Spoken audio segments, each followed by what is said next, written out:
Sir অবরোধ কি উঠানো হলো?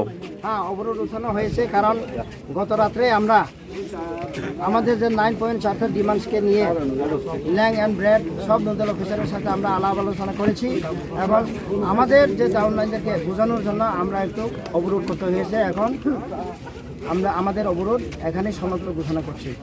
আমার নাম থমাস পাসারাম ত্রিপুরা, আমি জেএআরসি এবং জেএসির ওয়ার্কিং প্রেসিডেন্ট। আচ্ছা, আপনারা তো রিটেন দিয়ে বলেছিলেন যে রিটেন দিতে হবে সরকারের তরফ থেকে। আমরা আমাদের রিটেন পেয়েছি, সেটা আমাদের যে মাইনুটে পঙ্খে পঙ্খে মেনশন করা হয়েছে যে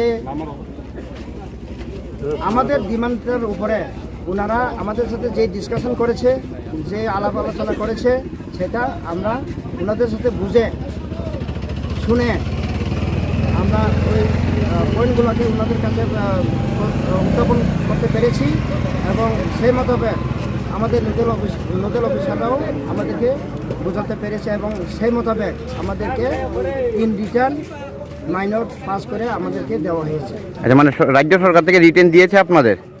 রাজ্য সরকার নয়, যারা nodal officer on behalf of the head of the administration, ওনারা এসে আমাদেরকে সেই বার্তাটা দিয়েছে। বার্তা দিয়েছে মানে রিটেন কি দিয়েছে? রিটার্ন পেয়েছি। রিটেন পেয়েছে।